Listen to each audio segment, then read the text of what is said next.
Okay, so we're live. Hi, good afternoon, everyone. So we're here again. This is our second week.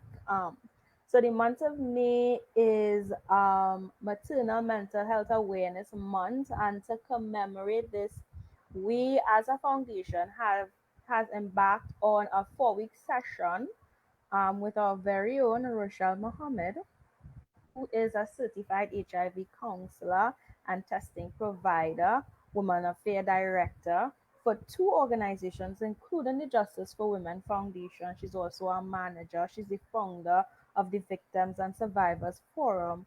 And for this specific initiative, she'll be covering a range of different topics, including what is mental health awareness, depression, anxiety, identifying characteristics of mental health, illnesses, challenges, and that affects us, and coping mechanisms. Just a little quick recap. Last week we did definition of maternal mental health, definition of postpartum depression and baby blues, differences between PD and baby blues, coping mechanisms, and she also gave us some resources. So this week, she's going to be going into a new set of topics. We're going to be talking about depression, anxiety, causes, symptoms, treatment, and so much more. So I'm so excited to have Rochelle with us this afternoon. So before any further ado, Rochelle, take it over. It is my pleasure again. Good evening, everyone. As Atia said, this evening we would be dealing with depression and anxiety. What is depression? Depression, for definition purposes, depression is a medical disorder which affects the way you think, the way you feel, the way you act negatively. There are three affecting factors or contributing factors that would prompt depression or induce depression at some level, either depression or anxiety. One, it's your biological factors. When I say biological factors, that includes but it isn't limited to brain changes. Some people are born with some measure of neurological disorders that would contribute to depression. Now, a doctor and a psychologist would have to determine if you fall into that category after running all the tests that is necessary to determine that. Genetics, if you if your parents or siblings, anybody within your close family range or even distant, but there's that blood connection, would have experienced or had any sort of mental disorders, there is a possibility at some point in time that it may rear its head with you, depending on circumstances, traumas, and anything of that sort. Um, Health, when I say health, it would more be specific to people who have chronic illnesses. People who have chronic illnesses tend to go into that state of depression from time to time, especially if they're during a course of treatment. And we find this more in cancer patients and HIV patients when they're going into courses of treatments that isn't working well, or they're having negative impacts physically and emotionally, and it doesn't manage well with their current day-to-day exercises. Most people in that area tend to fall into depression. So health is a factor as well.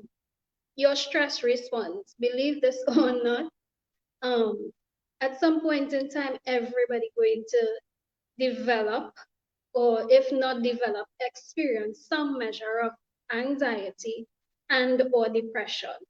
That is because, and it's something natural, there's nothing wrong with it, because certain stress levels aren't very easy to maintain. or very easy to work through. So your stress level then would determine um, if you were to fall victim, and I don't really like using that word, but one for a better term, if you were to fall victim of depression and or anxiety. The second one would be your environment, which is a big contributing factor.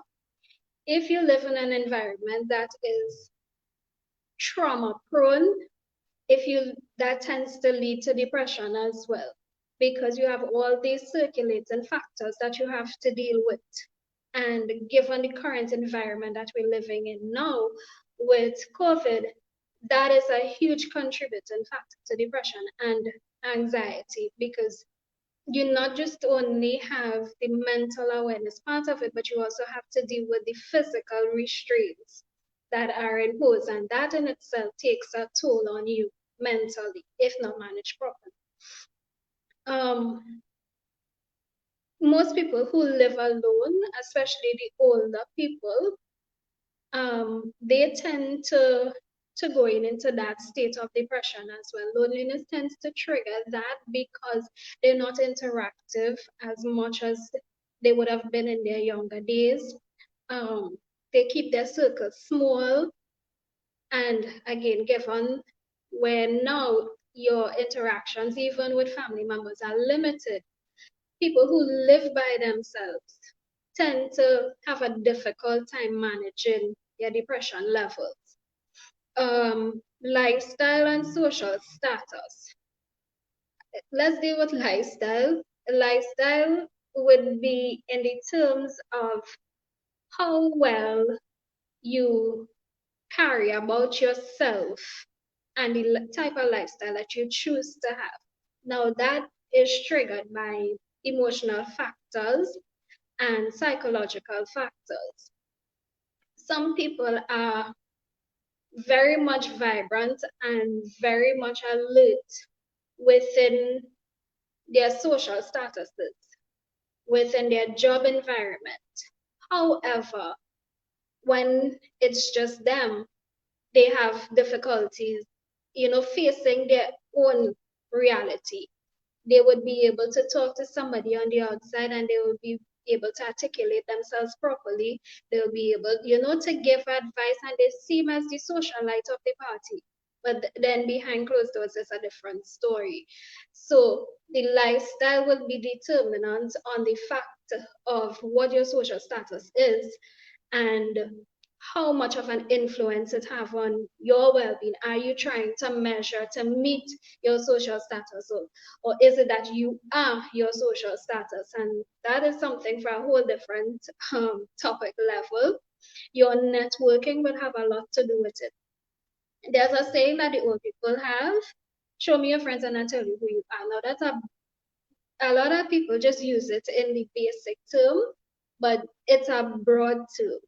If you align yourself with people who are always negative, people who don't have the the emotional intelligence to help elevate you or to contribute to your growth levels, and you're the type of person that feed off of energies, because we have people that feed off of other people's energies, that tends to contribute to your depression levels as well. Thirdly, your psychological factors. When I say psychological factors, that includes your emotional intelligence. Again, how well you manage stress, how well you manage your emotions so that your emotions don't manage you, and that's a big thing. Um, what your thought patterns are like when you find yourself into a situation. Do you just see the negative of it, or do you weigh your thoughts between, well, okay, this is the negative aspect of it, but this is the maybe positive aspect of it? Where do I find the truth of the situation, and how do I make the truth of the situation work in favor for me mentally and otherwise? So your thought patterns have a lot to do with it as well. Your personality and attachments. How well do you value yourself? How well do you stimulate your own mental health? how well do you contribute to your own mental health will determine what type of personality you have. Are you a foregoing person? Are you a reserved person? Are you an approachable person, a teachable person? Are you aggressive? Are you one of those people that will look at a situation and instead of analyzing it properly, you just take it at face value and you deal with it differently? So again, your personality will have some measure to deal with it and how people view you. Um, this is not childhood traumas. It's not one of the most talked about in depression, but it is one of the biggest contributing factors, and I cannot stress that enough. A lot of people who currently experience depression on a chronic level would have had some sort of childhood trauma, which would have placed you into a self defense mechanism or a self defense status where you think if you exclude yourself or you isolate yourself or you not be in communion of certain people and certain situations that it's going to save you. So childhood trauma is another big contributing factor to depression as well. What does depression look like? So we'll tackle what it looks like in adults and we'll tackle what it looks like in children. So parents who are looking on, you could probably be able to evaluate yourself somewhat and evaluate your children as well. And yes, children do go through depression, and most times it is overlooked because we tend to think that they're throwing temper tantrums or they're just being rebellious, or as most people like to say, they're at that phase and they will grow it out. But sometimes it needs a little bit more attention. The little temper tantrums need a little bit more attention so that you'll probably be able to identify if your child is experiencing some measure of depression, some measure of anxiety. So in children, what depression looks like? Depression looks like temper tantrums to the extreme, isolation, rebellion that comes with aggression. Um, they tend to fight, they tend to misbehave for minor little things that trigger them off. And most times it's because of something bigger that they're not able to express themselves about or are afraid to express themselves about. It starts off with little things like stealing. It starts with the little backbiting and the little back answers and those little rebellions that, if left untreated or not dealt with in the proper way, could elevate into something different. And again, most parents tend to overlook it because we tend to think that, okay, he's a child, she's a child, and depression isn't of concern or of major concern for them because they are children. But children do experience depression. As a parent, how could you help your child if you notice these things? Children are affectionate by nature. So giving them some measure of affection, but being aware that you still maintain your boundaries as to what they can and cannot do. Your approach to discipline is something that you would have to decide on because each child reacts differently to different measures of discipline, but you have to be able to find a way to work around that. Affirmations for children tend to do a lot, even though we think that it tend to do a lot. What you say to your child will determine how they think and how their thought processing skills develop and how they think about themselves.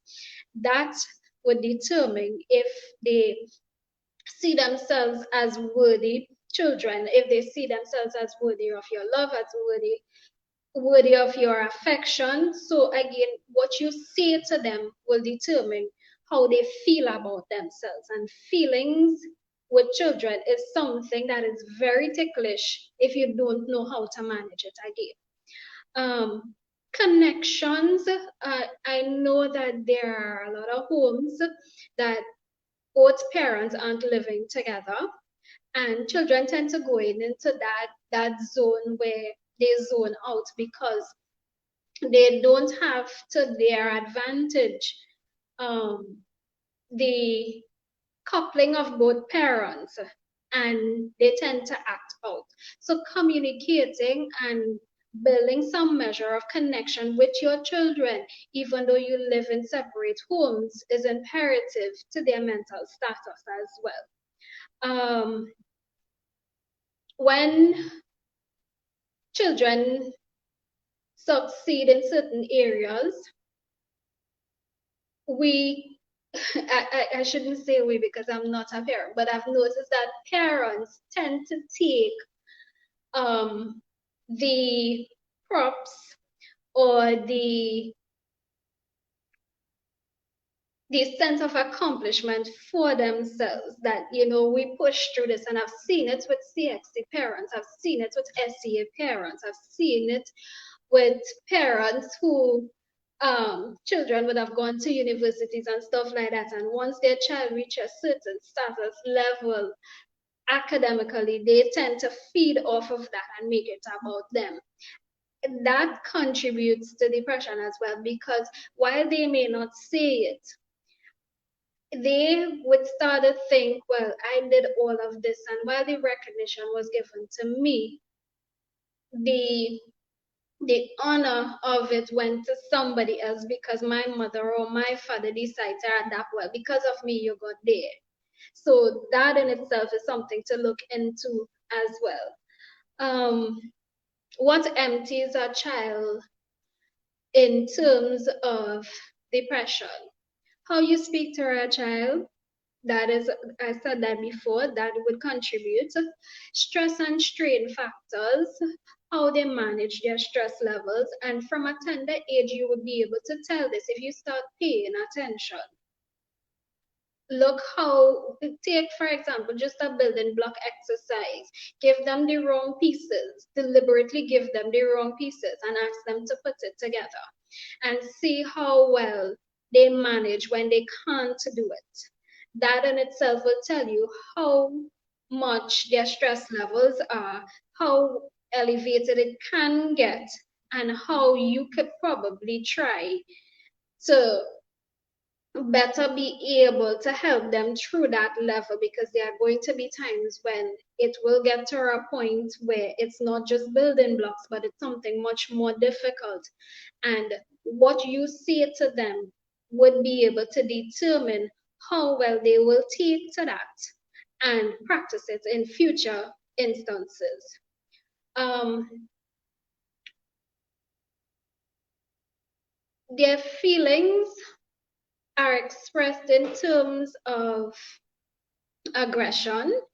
Um, if you're aggressive towards your child, they tend to feed off of that as well. And some children counteract that. If you are aggressive towards them, they tend to be aggressive towards you. Whereas some, they tend to go into their own zone and they tend to isolate themselves. So that in itself will tell you if you're taking from them. Um, Another big thing is rejection. Children, and I would have noticed this firsthand with an incident that I would have had to try to defuse some time ago. Depression in children tend to elevate with rejection. I say that because how a child feels about themselves will be self-explanatory in how they react. And if they constantly feel rejected, they're going to start to react to rejection. So you want to give your children some measure of affection. You want to be, even when may have to take something from them. You have to make them understand in that moment. It's not that you don't love them. It's not that you don't care about them. It's not that you're rejecting them, but you have to reject their choices that they make, because it's not healthy and it's not um, stimulant to growth for them. And help them now to understand that while you may reject the situation that they are in, you, as a parent, you're not rejecting them, but the situation. So it's a little bit ticklish to manage through, but with the proper help and the proper parenting skills, you would be able to identify and how to properly execute that part of it. Those are the symptoms for children. What are the symptoms in adults? Isolation, a constant need of wanting to be by yourself, that speaks depression. Now, there are times that we just want our own space, and that's fine because it's part of our self-care routines. But once it starts to prolong, where you don't want to interact with anybody for a long period of time, the people you're accustomed interacting with, you shut them off for extensive period of time. You don't manage well with minimum contacts and all of that. That is a sign of depression. Risk-taking behaviors. And what is risk-taking behaviors? Any behavior that would put you at risk, yourself and others at risk, that it's something that you would normally do, that is depression speaking out for attention. Drug use and alcohol use, again, that is one of the major symptoms or signs of depression, because people tend to think, well, if I were to drug up, or I were to drown my sorrows or drown my depression, then I don't have to deal with the situation. So you tend to see people dealing more with their underlying mental issues by suppressing it with drugs. Some go on overdoses of antidepressants, some go on other chronic habits in terms of marijuana use, cocaine, um, alcohol. So it varies from person to person and what they have access to or what they feel comfortable using in that state. Some people experience in depression is this overwhelming need for freedom, and they will run from everything. They will run from commitments, they will run from having obligations, and it would matter not where they go, because that mental state going to always follow them, and they will think that it's other contributing factors that they are in that state, and it really isn't. The only contributing factor is who they are and the fact that they haven't dealt with what it is they need to deal with, which is their mental state. So that is that in terms of adults. Oh, and a major thing, suicide, contemplating suicide, attempting suicide, that is a sign of depression as well. That want of not wanting to be in the state of being alive, or not wanting to be part of this world, and thinking, well, if I were to end it all, it will solve the problem. And while I don't know what happens in the far beyond, and I stand firmly of saying this, suicide is selfish. And there is help. There are a lot of clinics, a lot of psych clinics, there are a lot of counselors, clinicals, and otherwise that could help you, that will be able to help you if ever you were to get in that state. I always say this, we can't help you unless you want help. But as soon as you reach out to us and you indicate that you want help, we don't give up until we are satisfied with your sense of well being. So, suicide is never an option for us. We don't entertain it. However, we will entertain um, your thoughts surrounding it and why you think that ending it will get you the relief that you want. So, those are the major factors for depression. What can you do to for yourself to alleviate your depression levels? There are a lot of apps now, and I want to caution because a couple of people sent me the apps for review.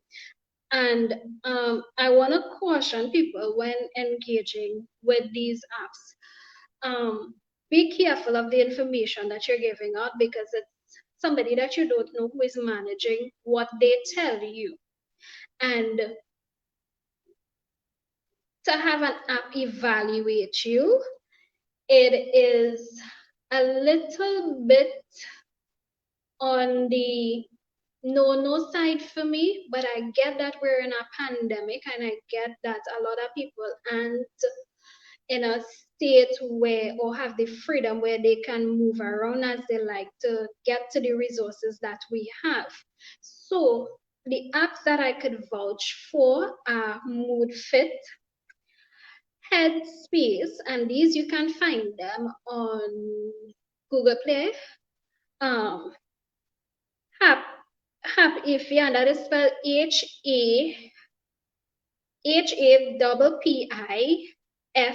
Happify, and Depression CBT for self-help guide.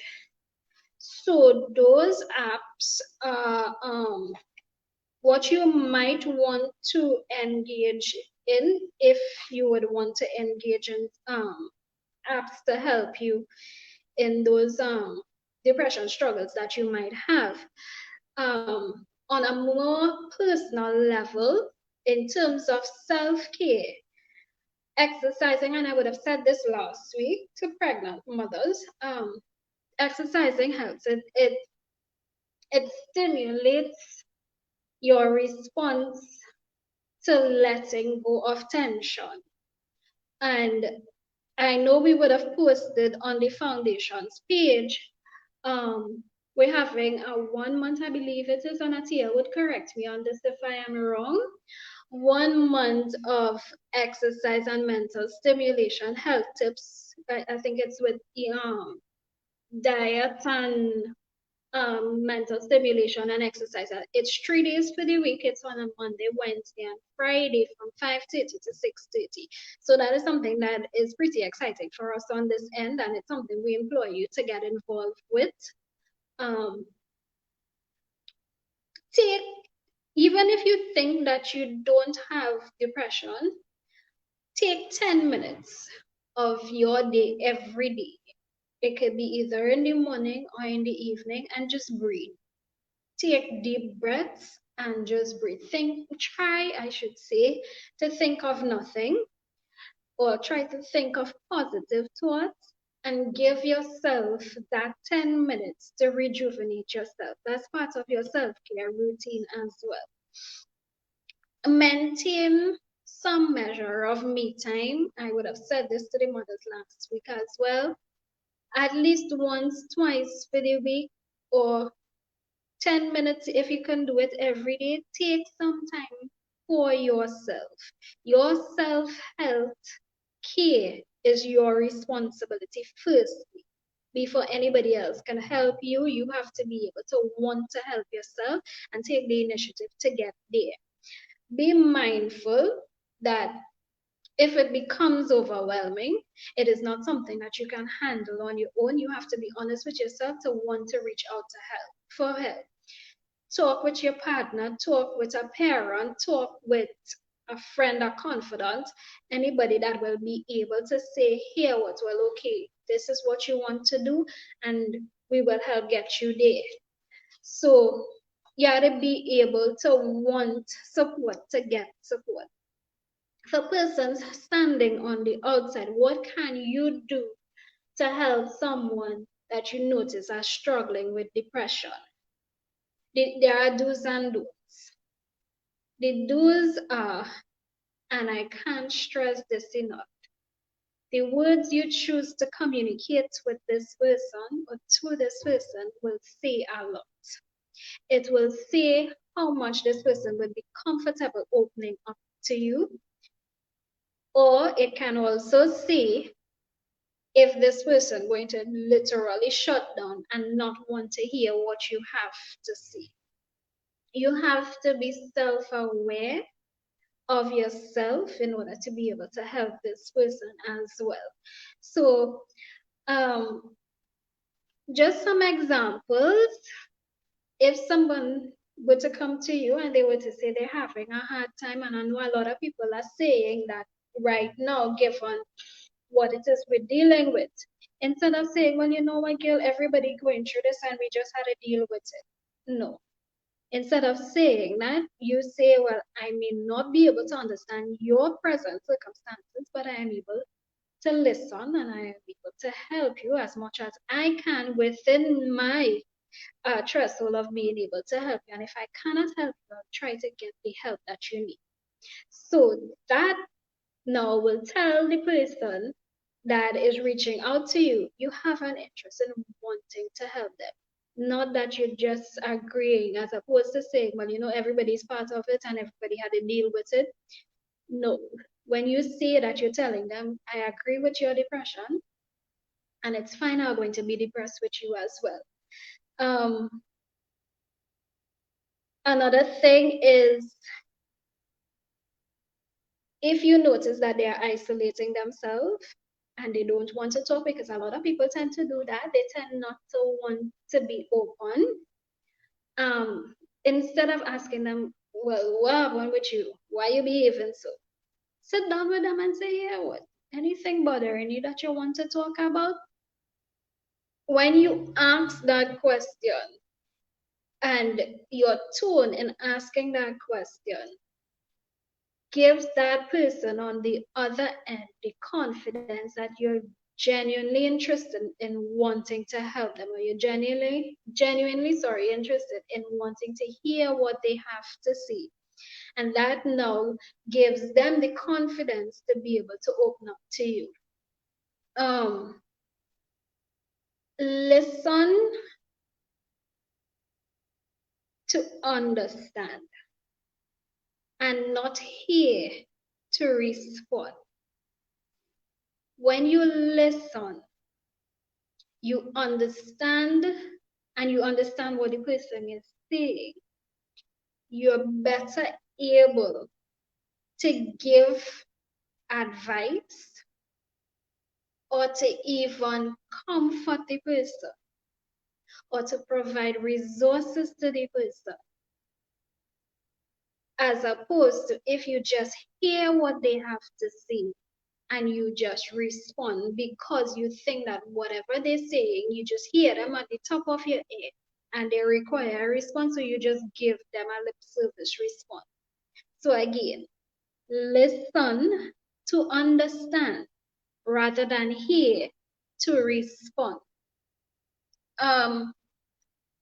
For people who, if you want to engage with people who have chronic depression disorders, I would suggest that you learn as much as you can about the type of depression that they have, the type of mental disorders that they have, preferably, because it varies, preferably if they will give you that, or if you will have access to, preferably from the person or persons clinic that is treating them. And there are support groups for people with depression. There are support structures in place where family members are taught how to help a person of depression manage through their depressions. So you'll want to learn how or understand as much as you can so you'll be better able to help the person on the receiving end of your help. Um, don't judge. Most people, when they hear somebody say, well, I suffered from depression, the first thing they think about, she's a crackhead, or she have some underlying issues, or she mad, or she this, or she that.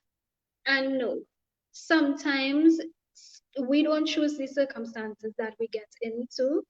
Sometimes we are dealt with trauma situations and we didn't get the help at the moment that we needed, and it placed us in an unwanted position of depression. And it takes us to a point where we have no control, or we think we have no control or very little control with how we able to manage through it. So don't judge somebody if they come to you and they express how they feel, or even if they didn't come to you and you become aware of their depression situation. Don't judge that person, because you don't know what led to it. And even if you knew in that moment what led to it, it still doesn't give you the right to judge them. Be empathetic, be supportive, and again, measures to do that, avenues to do that is educate yourself on what depressions are like, what the symptoms, and how you're able to help the person. And again, everybody who experience depression have some common factors, but everybody's personality is different and they react differently. So you have to get to know the person on the other end. Another issue with depression, and sometimes it's coupled with depression, it's anxiety. And what is anxiety? Anxiety is a feeling of uneasiness, of fear and worry that is stimulated by a situation. Most of the times, it is in a situation of stress or trauma response. What are the physical tell factors of anxiety? Rapid heart rate, excessive sweating, confusion, dizziness, headaches, dry mouth, stomach pain, nausea, vomiting, muscle pain, restlessness. Now, sometimes this could come off as a panic attack as well. What are the psychological factors that contribute to anxiety? Excessive worry. Most people who have the constant need of prolonged worry, prolonged stress, they tend to go into some measure of anxiety. And everybody at some point in time going to experience anxiety. What becomes of your anxiety levels will be determinant on how well you manage through the triggers of those anxiety attacks. The Another contributing psychological factor will be your behavioral aspect of it. Obsessive compulsive behavior. And when we say obsessive compulsive behavior, uh, most times people tend to think that being OCD is only confined to having things in a particular order. OCD isn't that. It isn't just having things in a particular order and having a regime of how things should be. Obsessive compulsive disorder tends to be going to the extreme. And when anxiety is part of that, no, when you become anxious about something, what you would overlook in a normal situation, having OCD, in that particular situation, it becomes so repulsive that you can't overlook it. And there's where OCD comes in. What are the treatments for anxiety? The first go-to treatment that I tend to recommend is CBT therapy. And what is CBT therapy? CBT therapy is cognitive behavior therapy. And cognitive behavior therapy is to bring awareness to your thoughts, how they can influence you, and what you can do to not allow your emotions and your thoughts become your only influential factor when having to manage your emotions is a stress factor as well. But to combat anxiety, you have to be aware of what your thoughts are. You have to be honest with yourself and honest with what you're thinking, why you're thinking, in order to be able to properly address the situation at hand. Um, how do you work on your CBT? Two things: improve your thoughts, be able to recognize and replace what are your true thoughts and what are your scenario thoughts in a situation. Most times, anxiety is brought on by fear in a stressful situation. So, in that moment, you have to be able to reel yourself back into your moment, not the moment that you're experiencing, but your moment internally. Ask yourself, what is the truth of this situation? And what is the scenario of the situation formulated in my head because of the fear that I am facing? Um, look at the situation in a different way. Now, I would have had panic attacks that was brought on by a situation some years ago, and it took me a while to get there. And one of the things that stood out for me and was one of the major contributing factors of getting out of panic attacks and anxiety attacks is reminding myself that the triggered memory is not the reality of the current situation. And that in itself took me from the place of fear to a place of where freedom is now. Now, it takes you a while to get to that point because when certain things happen to you, that fear and that trauma is embedded in your mind, and you have to will yourself out of it. So it takes you a while, but the thing is, you have to start somewhere. So when you start thinking, you know what, this is the situation, and while you might go through all the physical aspect of it, all the excessive heart rates, the sweating, the confusion, and all of that, in the back of your head, keep telling yourself, this is where I am now, but this is not what this situation is. When you do that now, you look at the situation from a different angle. You look at the situation and the reality of the situation as opposed to the scenario that is embedded in your head, triggered by a reaction that you would have had, um, or a response that you would have had some time ago. Well, the other thing is controlling your feelings. Emotional intelligence is imperative in this aspect of it, because how you feel about something is heavily dependent on your emotions within the situation. So that is something you would have to work on if it's something that you cannot work on by yourself. And at some point in time, I will have this discussion with Atia. We'll probably do a session or a couple sessions on the basics of emotional intelligence and probably give you some insights that will be able to help you along that way. But controlling your emotions so that your emotions don't control you. You could be sad, but you don't have to allow the sadness to control you. You could be fearful, but not allow the fear factor of being fearful to take control of you within a particular moment. Learn to balance your logic between your fear and your freedom. Most times we are confined to a fear scenario and we forget our freedom within that moment. So that is basically, there's a lot more to get into, but I don't want to flood you all too much with too much all at once. So that is the major points of it. And we'll take questions now, Athia. Hi, Rochelle. Oh my God, that was a lot. Like, really, really informative. So I want to open the floor for persons who may have questions, but I have a few questions of my own. As usual, as Benny Kona here taking notes.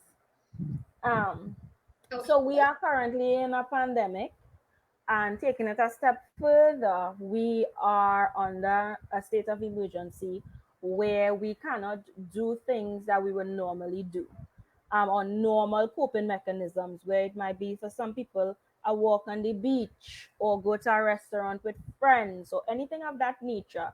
Now we're very restricted in terms of what we can do. So, what are some tips you can give us now? Some, general tips that you could give us now that we could use, because we have to get innovative with this thing, that we could use now as coping mechanisms to deal with stress. Because I think that is what is happening in this pandemic, is that people don't know how to deal with stress because the normal methods for dealing with stress is no longer available to them. All right. So, in terms of parents with children, we know that it's a bit stressful for children being home. They're not able to interact with their friends and all of that. And it's one thing to interact with a friend via a social media app. It's another thing to actually have a play date with them. So become your child's friend. If you haven't already done that, become your child's friend. Play these silly games, get them to express themselves. Um, Develop a routine in your household where you schedule time for events. If you know, well, on a Friday and on a Saturday you used to go out for dinner and stuff like that, make dinner home. Get I did this last week. Mind you, I live by myself. I got dressed, I made dinner, sat down as though I would have taken myself out to dinner. I called a friend and we had dinner via WhatsApp. So be innovative, and it's these little things that entices you to realize what your self-worth is, that you don't need to be outside there to get that mental peace. I mean, yes, we all want the change of environment and all of that, and it helps. But when it better can't be done because of the current situation, give yourself what you're accustomed giving yourself. Just make it personal for you. You Yeah. can't go to the spa, have your own little spa sessions from YouTube is full of spa tutorials and all of that. I wanted to braid my hair. I don't know the first thing about braiding, so your girl starts watching YouTube videos, and eventually I will braid my own hair. So, yes, these are things that you have to do for yourself. For the men, and I know that there are a few men that are probably logged on. Some are accustomed going to the golf clubs, some are accustomed going to the just the hangout spots, the bars, and those kind of things. If you have boy children or you have brothers, use this time to interact with them. Use this time to reconnect with them. And the plus side of this that I am seeing, so little emphasis has been placed on building or rebuilding family relationships and Yeah. connectivities. Use this time now and again reach out to us, reach because we have resources available. Reach out to us if you're not sure how to go about doing it, and we will get you the resources that there is. We will talk you through the process and help you as much as we can. So those Yeah. are things that you'd want to do. Make it personal. Everybody's personality is different, so I can't give you specifics, but I could give you examples. But make it personal how you want to deal with it. Yeah. You spoke about anxiety and depression, and I think something that we are not talking about is the fact that before, in the beginning of the pandemic, the and somebody used this statement to me recently, and she said, the numbers will get names. In other words, the persons that are now succumbing to COVID-19 would be persons that we know, and that in itself has an impact on your psyche. It has an impact on you because you tend to feel scared. What if it comes home to me, and these sort of stuff. So what can I do in this time to help bridge that gap and keep my sanity, because you have to go out to work, you have to interact with people. Some of us, we don't have any choice. We have to travel, we have to go to the groceries, and it's like you're fighting a demon that you cannot see. So, what can I do to ensure that every time my throat scratch me, I don't feel like I have the vid? All right. So it starts with self-care. Somebody said this to me last week. Eventually, all of us going to experience COVID at some level, whether it be in a personal capacity or someone that we are close with, uh, they are going to contract it or we are going to contract it. What do you do to help put yourself in that mental frame of mind? Take all your precaution measures. Do what you have to do to build your immune system. Educate yourself as much as you need to educate yourself about it. When you give yourself these positive aspects, you're now employing it upon your mental to think positively, regardless of all the negatives that you're dealing with, regardless of all the negative contributing factors that you're exposed to. Once your self care routine is intact and you know that you're doing what you have to do now, it's no guarantee that it would not come home to you or it would not come home to our loved one, but the mere fact that you're doing something personally and within your confines to help guard you against it employs upon your well-being. It gives you a sense that I'm actually doing something rather than I'm just waiting for something to happen. Yeah, So yeah, persons who eventually will become positive cases, if you develop that mental, it gives you that mental fighting chance that what, I did my best. It came to me and I'm going to continue doing my best to get through this. Mentally, you have to tell yourself, as glim and as dark and as gloomy as it might be, it's not going to become the better of me.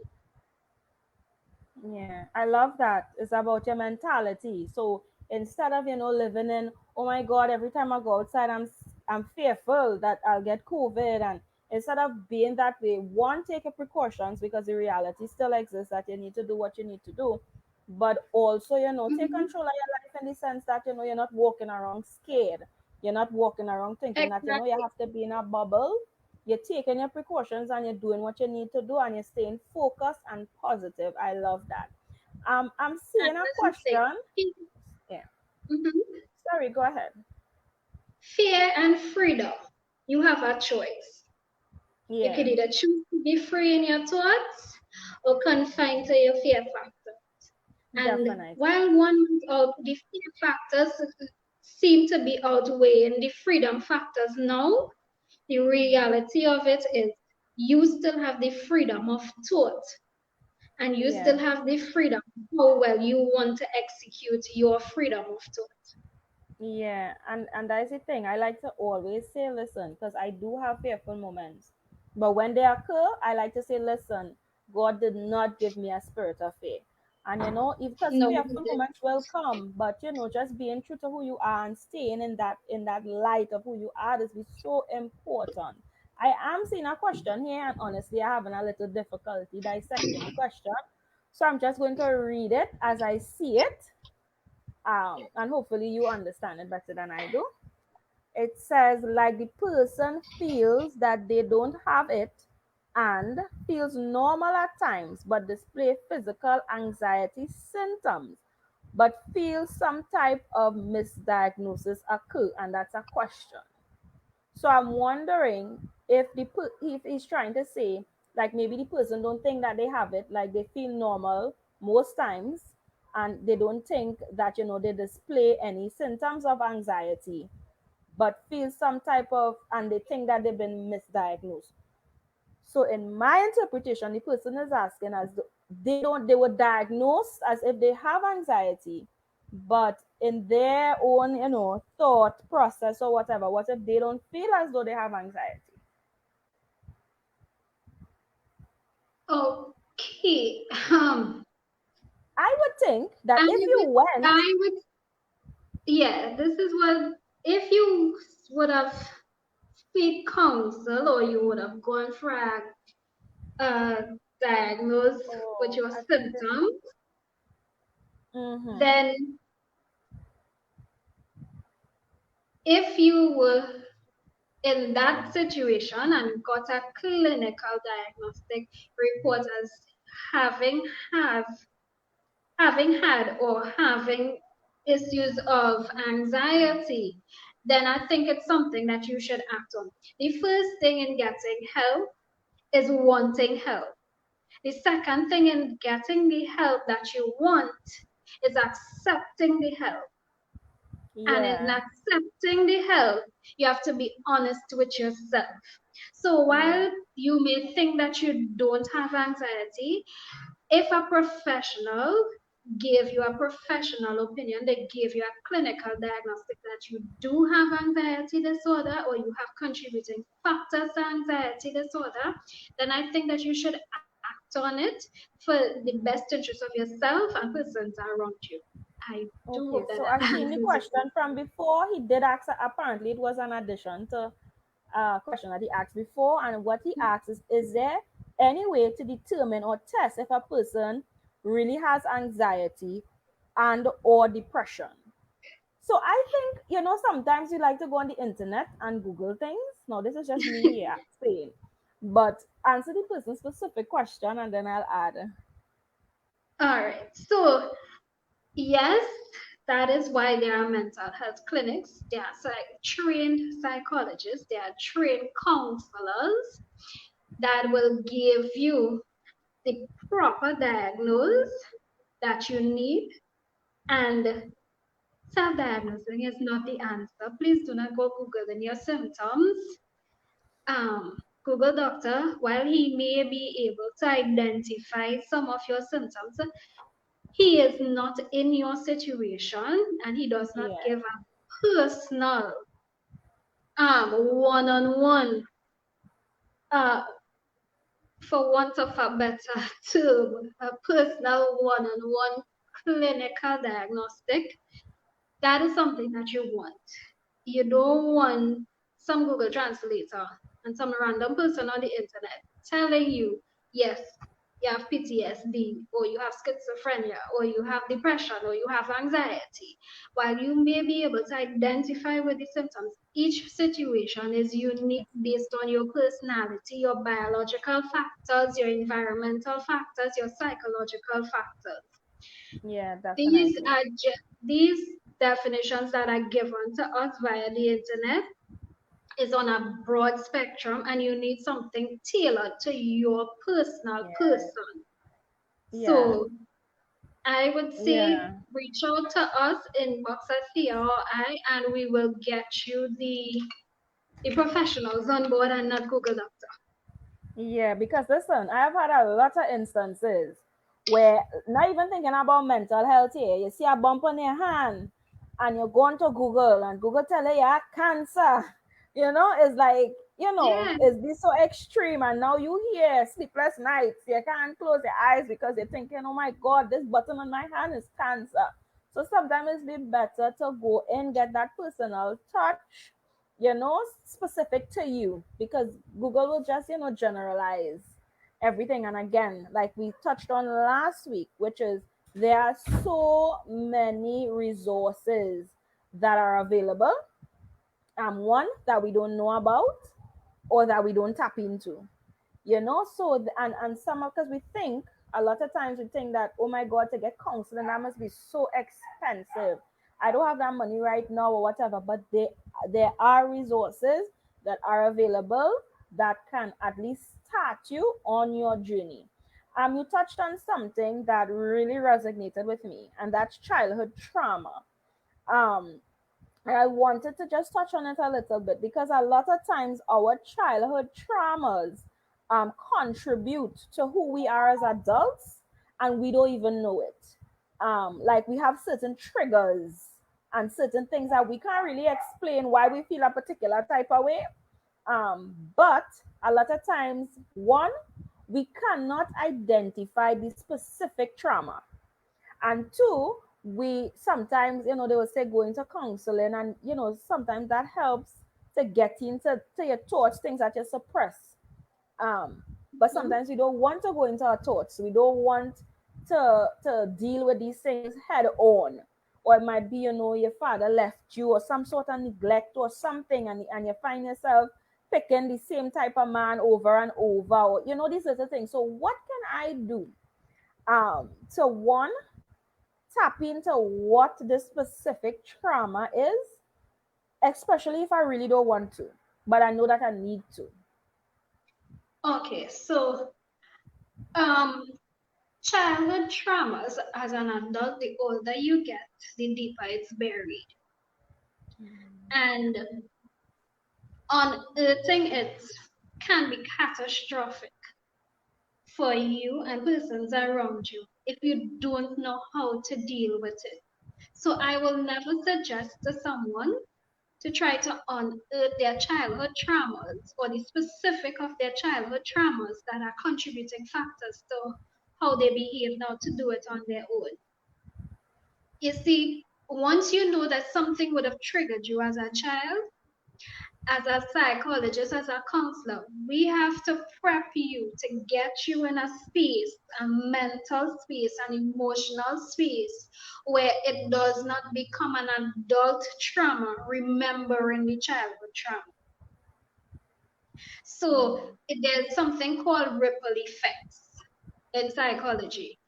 And ripple effects simply means one instant create another instant.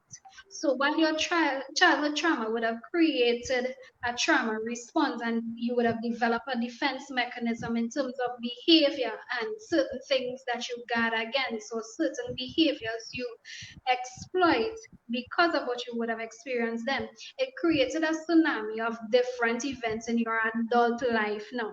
So you're dealing with the unknown, but you're also dealing with the known. Unknowing to you what would have triggered you then, but you know what you're dealing with now.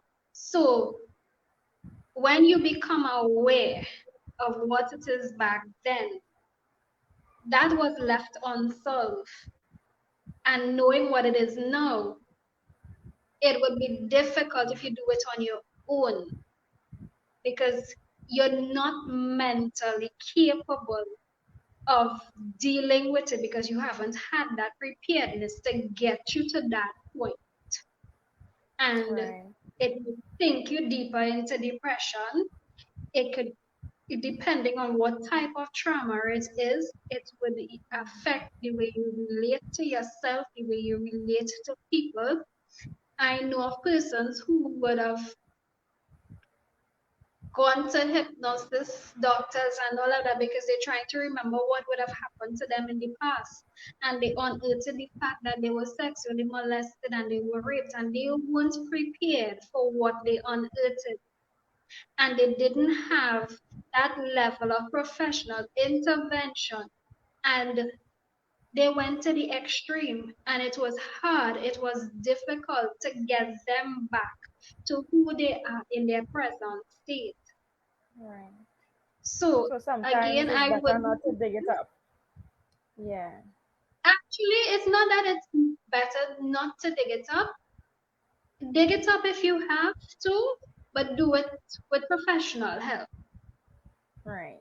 Because when you do it with professional help, your therapist will have already prepared you for what you're going to undo. Right. So you'll be better Understood. able to manage through it. I'm seeing a question here in the chat. They say if someone says that they feel like ending it, how do you deal with it in that particular moment? I think we would have touched on this before. What you say in that moment is imperative. Find out from the person why.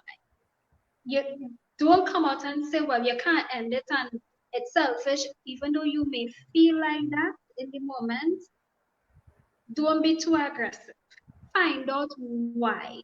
When they tell you why, start now to give them examples or start to give them solutions for why they shouldn't end.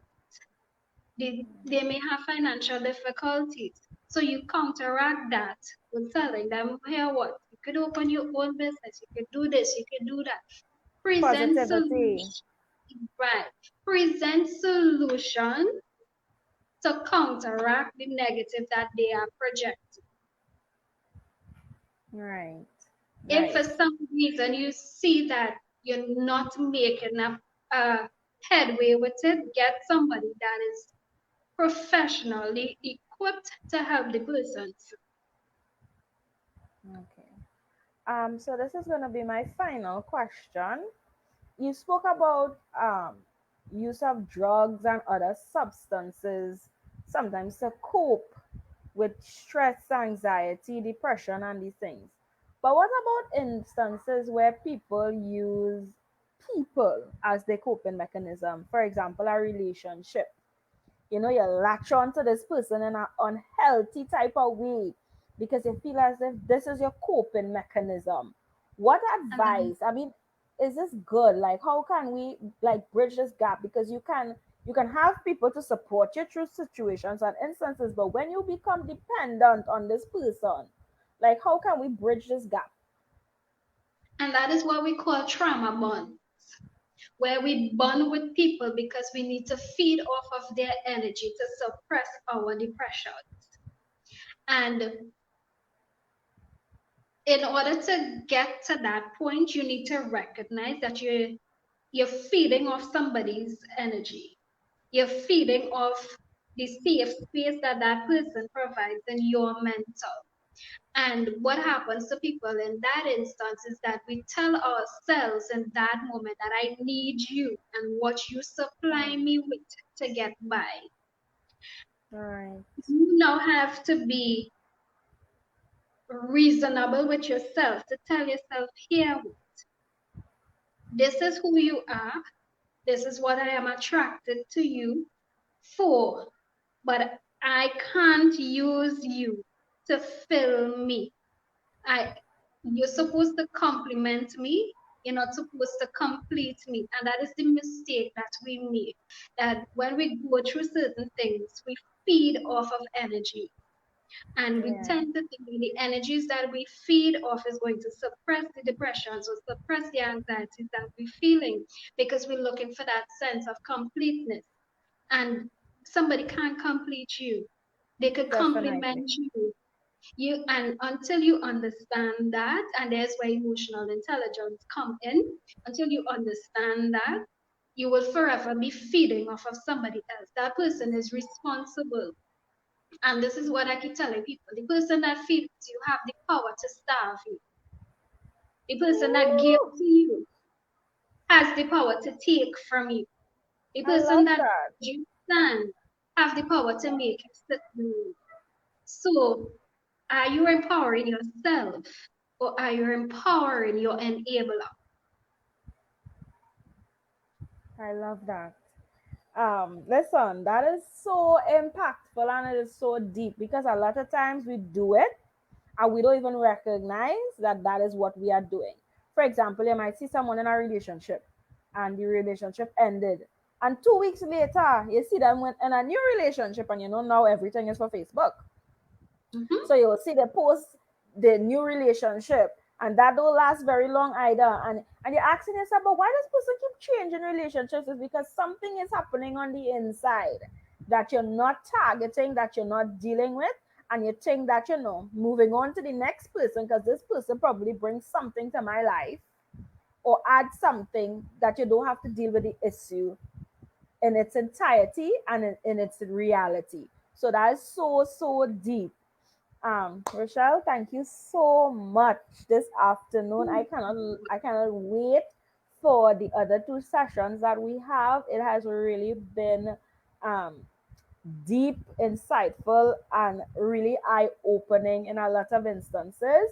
And before we go, I just want to remind persons that in the month of June, we are going to be getting Fit Ladies Like we need some things out here to keep us going, to build our momentum, to build our confidence, in this time. So we're gonna be doing some online workouts Monday, Wednesday, Fridays. It is free to everyone in the Justice for Women Foundation. It comes with a meal guide. It comes with some motivational sessions to just keep us going in this time, in this pandemic, in this state of emergency. So I really look forward. If you're interested, inbox me. Tell me I'm interested. We're starting in the on the 1st of June, so become a part of that initiative. And thank you everyone for logging in.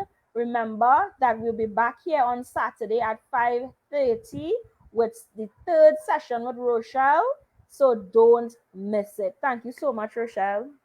You're more than welcome. Have a good evening, everyone. Bye.